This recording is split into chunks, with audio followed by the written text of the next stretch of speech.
A desigualdade de Bell é um dos tópicos mais injustiçados da mecânica quântica, porque ela é uma descoberta muito importante e que é pouco conhecida pelo público geral. De forma geral, a desigualdade de Bell ela foi desenvolvida, ela foi elaborada para tentar responder uma questão que é a seguinte, né?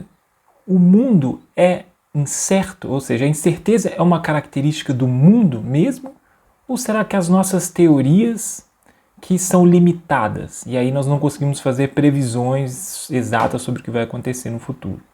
Essa questão sobre a incerteza do mundo, né, sobre se isso é uma propriedade ou não do mundo, isso é uma questão muito geral, parece mais uma questão da filosofia do que da física. Ela está ali na fronteira entre a física e a filosofia. O problema é que essas questões da filosofia elas não podem ser resolvidas através de experimentos. Né? Não tem como, por exemplo, imagina uma questão como a imortalidade da alma, né? Uma questão filosófica. Essa questão não pode ser resolvida através de um experimento. Você não consegue fazer um experimento para verificar se a alma é imortal ou não. Né? E a questão sobre a incerteza do mundo parece que vai pelo mesmo caminho. Né? É difícil imaginar um experimento para investigar uma questão tão ampla como essa. Mas aí entra a desigualdade de Bell. Né? O Bell é um físico norte-irlandês que na década de 60 elaborou um experimento, uma proposta experimental para tentar investigar essa questão sobre a incerteza do mundo. Esse trabalho ficou conhecido como a desigualdade de Bell. Mas bom, o Bell consegue ou não responder essa questão, né, sobre a incerteza do mundo? É isso que a gente vai falar nesse vídeo. Então aqui eu vou falar o que é a desigualdade de Bell, né, qual que é a função dela desse tópico na física quântica e qual que é a conclusão que a gente pode tirar desses experimentos que foram propostos pelo Bell e que foram realizados diversas vezes, desde a década de 80, vários experimentos, esses testes, chamados testes de Bell, foram realizados. Esse é o canal Cientificar, é um canal de divulgação científica que a gente vai falar sobre física, sobre ciência, sobre filosofia da ciência. Se você se interessa por esses temas, se inscreva no canal. Bom, para começar, vamos falar o que é desigualdade. Aqui, desigualdade aqui, eu quero dizer desigualdade matemática, né? Como essa desigualdade que aparece aqui, como essa expressão que aparece aqui. Né? Quando a gente tem, sei lá, uma expressão do tipo x é igual a 2, isso é uma igualdade, e quando você tem expressões do tipo x é maior do que 2, x é menor do que 2, x é maior ou igual a 2, a gente chama isso de desigualdade.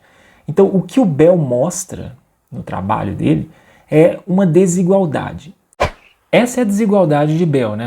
Essa expressão que aparece aqui na tela. Esse S é uma quantidade física, uma grandeza física. A demonstração dessa desigualdade é um caminho longo, a gente não vai fazer isso aqui no vídeo, tá? Mas o importante aqui é só saber o seguinte, essa é uma quantidade física, algo que pode ser medido em um experimento. E a gente vai ver aqui como é que essa desigualdade está associada, né, a essa questão sobre a incerteza do mundo e a física quântica. A física quântica é uma teoria que carrega essa noção de incerteza com ela.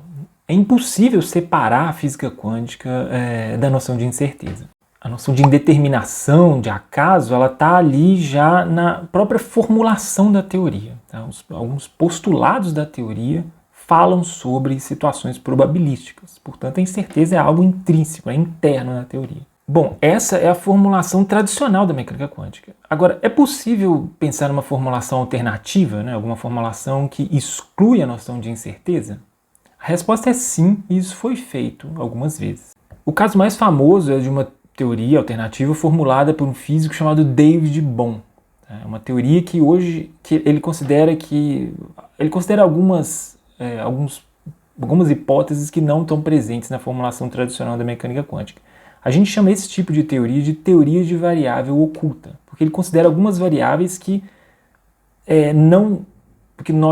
que seriam desconhecidas por nós, né, mas que se nós considerarmos essas variáveis na formulação, elas poderiam completar a teoria quântica. Né? Então, mas como nós não conhecemos as variáveis, né, elas são chamadas de teorias de variáveis ocultas. Bom, mas essas teorias de variáveis ocultas, elas são tão boas quanto a mecânica quântica tradicional? Né? Será que elas conseguem prever os mesmos resultados da mecânica quântica? Se esse fosse o caso, né, se fosse impossível diferenciar uma teoria da outra, então a gente não teria como saber qual teoria é mais adequada, né? Porque não teria como fazer um experimento em que a teoria quântica tradicional prevê uma coisa e a teoria de variável oculta prevê outra. Né?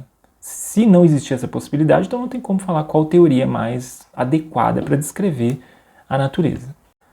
Acontece que esse não é o caso, né? E quem mostra isso é justamente o John Bell. O Bell mostra que existem situações experimentais em que as teorias de variáveis ocultas prevêem que essa desigualdade que aparece aqui na tela tem que ser respeitada. Ou seja, esse S é uma quantidade física e essas teorias, as teorias de variáveis ocultas, prevêem que S tem que ser menor ou igual a 2. Por outro lado, a mecânica quântica tradicional prevê nessas situações experimentais que essa desigualdade pode ser violada. Então existem casos em que S pode ser maior do que 2. Isso é previsto pela mecânica quântica tradicional. Então existe uma discordância aí entre as previsões da teoria quântica tradicional e das teorias de variáveis ocultas. Então se um experimento desse tipo proposto por Bell fosse realizado, a gente poderia medir esse valor de S, que está presente na desigualdade de Bell, e esse valor, e a medida desse valor, se ela for maior do que 2, a gente mostra que a mecânica quântica tradicional está com a razão. Então, para demonstrar essa desigualdade, essa desigualdade ela é demonstrada a partir das teorias de variáveis ocultas. Então, Bell assume ali certos princípios básicos de teorias de variáveis ocultas, princípios que ele achava que toda teoria de variável oculta deveria respeitar. Então, ele assume esses princípios e, a partir desses princípios, ele deduz essa desigualdade. Então, testar essa desigualdade em um experimento é equivalente a testar teorias de variáveis ocultas. Então, se um experimento for realizado e o S medido no experimento for maior do que 2, isso significa que os princípios que foram usados para demonstrar a desigualdade estão errados. Então, tem algum problema nesses princípios. Como esses princípios são os princípios usados nas teorias de variáveis ocultas, então medir no laboratório um valor de S maior do que 2 significa mostrar que existem problemas com as teorias de variáveis ocultas. E como eu falei anteriormente, a teoria quântica tradicional prevê situações experimentais em que S deve ser maior do que 2. Então, de certa forma, a desigualdade de Bell dá uma receita para os físicos de como testar se as teorias de variáveis ocultas são mais adequadas ou menos adequadas do que a teoria quântica tradicional. É só buscar essas situações experimentais em que a quântica tradicional prevê um valor de S maior do que 2, tentar realizar um experimento com isso e verificar se o valor medido for realmente maior do que 2, então quem está certo é a teoria quântica tradicional e as teorias de variáveis ocultas são problemáticas. Bom, experimentos desse tipo foram realizados muitas vezes e várias vezes foram detectados valores de S maior do que 2, ou seja, foram detectadas violações dessa desigualdade, violações da desigualdade de Bell. Bom, isso indica que a teoria quântica ortodoxa, a tradicional, é mais adequada para descrever os fenômenos naturais do que as teorias de variáveis ocultas. Pelo menos essa é a posição da maior parte da comunidade científica. A maior parte da comunidade científica atualmente aceita que esses vários experimentos de violação da desigualdade de Bell indicam isso, indicam que a teoria quântica tradicional é mais adequada. Bom, como essa teoria, como a teoria quântica tradicional, ela está diretamente associada à noção de incerteza, é impossível separar a noção de incerteza dessa, então a gente pode falar de forma geral assim, que a desigualdade de Bell corrobora a ideia de que o mundo é intrinsecamente incerto, de que a incerteza é uma propriedade da natureza. Essa é uma interpretação possível. Bom, é claro que essa afirmação é muito forte, Não existe um consenso absoluto entre os físicos sobre essa questão. Alguns discordam dessa afirmação. O problema é que, como essa questão é uma questão muito geral, saber se o mundo é de fato incerto ou não, então, e essa é, de certa forma, essa é a pretensão, pelo menos a motivação inicial ali para os estudos relacionados à desigualdade de Bell. Então, como essa questão é uma questão muito ampla, muito geral, então a desigualdade de Bell que pretende investigar isso, ela também está baseada em hipóteses que são muito amplas, muito gerais, que são difíceis de assegurar num experimento.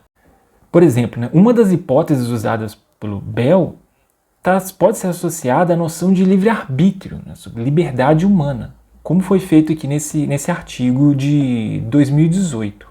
Agora, como que é possível garantir uma hipótese tão ampla assim? Como é possível garantir no experimento de que as ações humanas são livres? Isso é uma questão experimental, Então, essa dificuldade de garantir essas hipóteses que são usadas na demonstração do Teorema de Bell acabam criando espaço para discussões entre os físicos e discordâncias.